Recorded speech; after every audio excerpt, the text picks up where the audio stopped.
Ay, muli nagpapasalamat ako sa inyo sa mga sumusubaybay. Wow, sumusubaybay. Eto na nga, sabi ko nga sa inyo, dahil bakasyon ngayon, ay balikan muna natin itong mga past travel natin na hindi pa natin na-upload. My goodness, ilang dekada na. So, nakikita nyo ba yan yung magandang lalaki ko nung panahon na yan, magandang lalaki siya, no? Okay, anyway, so ang ganda ng puno dito. Ito nga pala ay sa Georgia. So, medyo ilang taon na nga ba itong nakalipas? So, nyo naiintindihan. Basta yan, pandemic ito. Yes, almost katatapos lang ng pandemic. Pandemic pa din. Medyo kalmado na, pero pandemic pa din, alam ko. Month of May 2020. Ayan. Ang kagandahan dito sa Georgia, kahit saan pwede kang, hindi naman kahit saan na may tubig ba, fresh water, which is malinis naman. Ang mga gripo nila pwedeng inumin, mga tap water nila, kasi malinis, presko, at napakalamig. Malasa. Wow! Anyway, so ayan, ito nga po ang tinatawag nila na Old Tbilisi. Yung town nila. Ang kagandahan ay I feel safe here. Tapos malinis naman siya. Malinis, maaliwalas ang paligid, at ang pinakamaganda ay cold weather. Not really cold, but cool. Alam mo yun, ang sarap lang, pwede maglakad-lakad kahit magsikat ang araw kasi hindi mo maramdaman ang init. Unlike sa atin sa Pilipinas, dito man sa Gulf countries, mainit. Pero dyan ay, ang saya lang. At saka, city yan. Pero hindi pantay ang city nila. Meron din tayo yan parang Baguio. Di ba?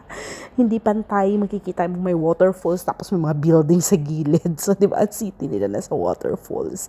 Which is connected ito, alam ko, dun sa national park nila, ang waterfalls na to. Tapos, di ba, may mga peacock dyan ko, no? Akala ko naman naka-display yan. Nagpa-picture din ako dyan, actually. Tapos, yan pala ay may bayad. Sa bagay, wala nang mga namang libre sa ngayon. Ano na nga lang ba ang libre? Ako na lang, Anyway, diba, ang ganda. Na-amaze ako dyan kasi, ang mga building nasa taas. Nasa tuktok ng mga, kung sa amin dati, bakyas yan Bakyas sa amin yan sa Negros, City, Negros Occidental. Bakyas, tapos paligo kami din sa Sapa. So anyway, ayan, fresh water ang dumadaloy. So, yun na nga, next space.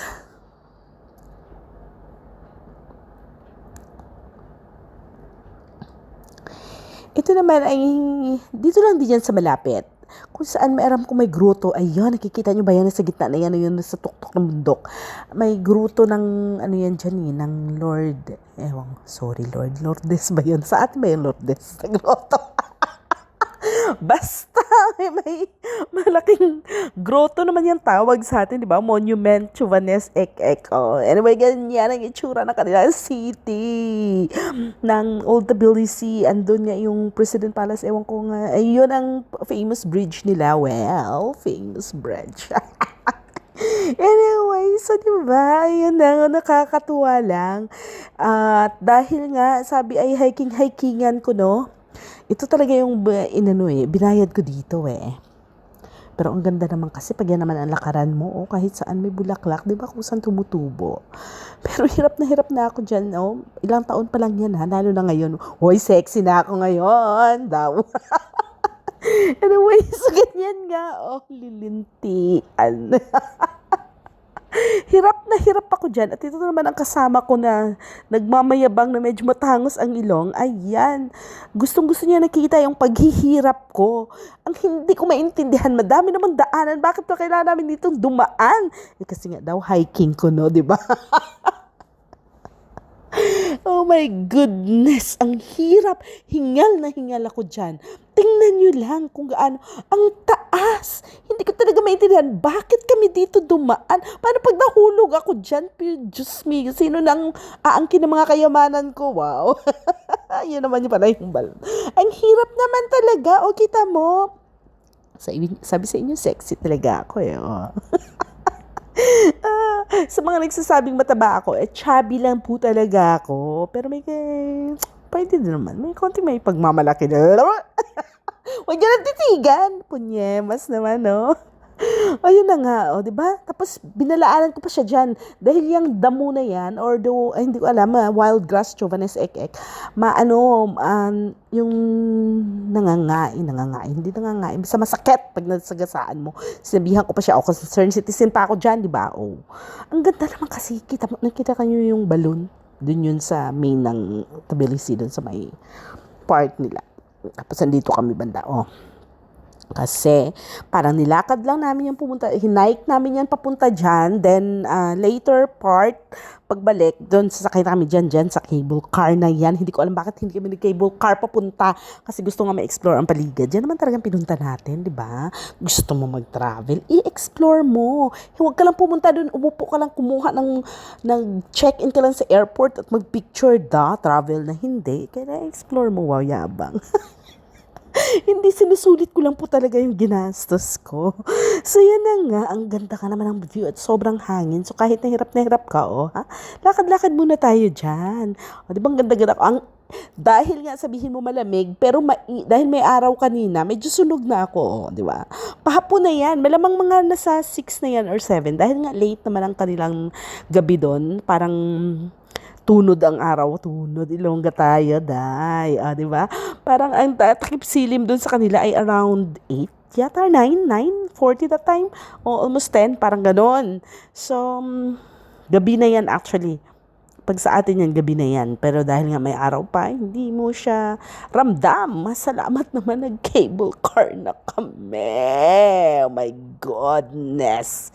Ang layo ng hinike namin. Nakita naman yung mga fortress. Oh, ha?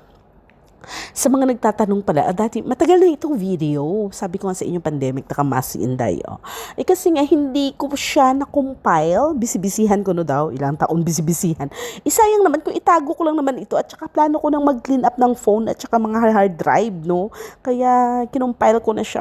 Pasensyahan nyo na. Kahit ano pa naman yan, wala naman nababago, diba? At saka ang ganda ng pagkukuha ng video, sayang din naman kung basta ko na lang itago. O kaya basta ko na lang i-compile. Hindi naman tayo siguro hindi naman pagmamayabang ang tawag dito. Kasi nga, ang tagal na nga nito ngayon ko nga naisip na. Nakakatuwa lang din ibahagi. At saka, ang ganda, promise, ang ganda ng pagkakuha ng video ng gwapo kong kasama. Anyway, so, ayun na nga. Di ba, may mga pabalik din na cable car kami. Papunta kami doon, didiretsuhin yan. At yan, kanina ay lumilipad-lipad na air balloon. Hindi mo siya matatawag na hot air balloon because it's not a hot air balloon. It's only an air balloon. Nakikita niyo ba yung Trinity na yon, yung cathedral na yon? Yan. Nakarating din kami dyan, pero parang second day na yata. So anyway, ito ay first day ng ikot-ikot namin dyan nearby. So, dahil naka-cable car nga kami, pabalik na. Grabe. Yung pag-akyat-akyat doon ng hindi ako na pagod dahil excitement ka. Gano'n naman talaga pag nag-travel. Tapos hindi ko pa nakuha ng documentary dyan. Actually, may picture kami na natawa ako. Minsan na tumawid kami. Kasi nga pandemic bawal tanggalin yung mask in public or kaya pag may ibang tao. Lalakad-lakad kami dyan na wala kaming mask, nahuli kami ng pulis. Tinikitan kami. Kailangan namin magbayad ng 20 lari, I guess. Yeah, each. Sabi daw bago umalis, hindi naman kami nagbayad. Medyo matigas din ang ulo. Pero akala namin ma-hold kami. Pag uwian, wala din naman. So, parang may utang kami ng 20 lari ngayon doon sa Georgia. Matagal na yung nakalipas. Tapos ito, yung feeling niya, ano ba tawag sa atin yan? GGSS ba? Gupong-gupo. GGSS, gupong-gupo sa sarili niya. Oh. Sabi niya, kuhanan ko siya. Pero tingnan mo, ito yung famous na bridge nila. Huwag niyo nang pansinin yung taong sa video na yan. Pero he's a good man, by the way. Ayun, so, famous to na bridge ng Georgia. Ayan. Tapos yung lake na yan, na may dam na kung saan ay parang sentro din ng city nila.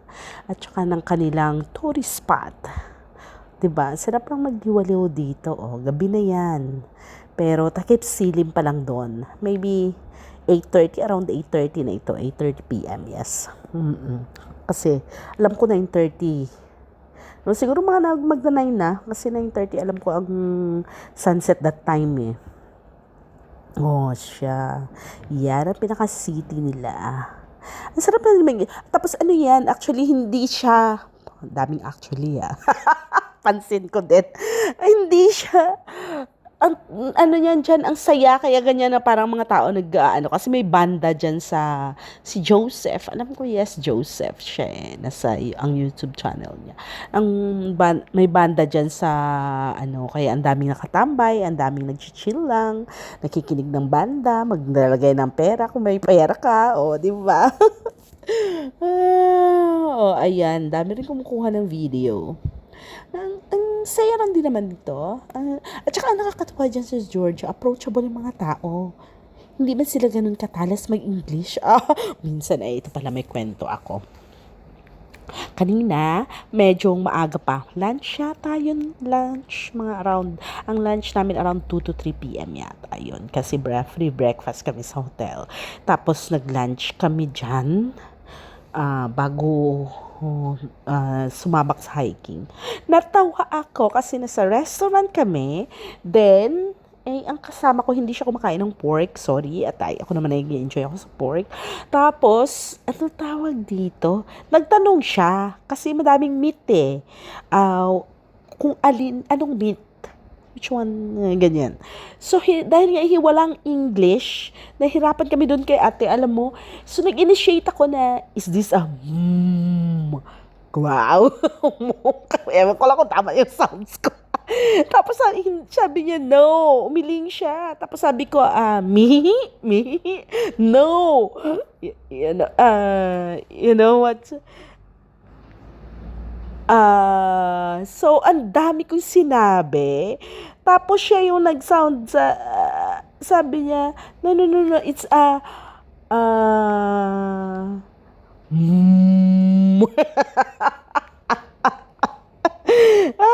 just me, yung hindi nila ma-explain ko ano. When I said oink oink, she said no.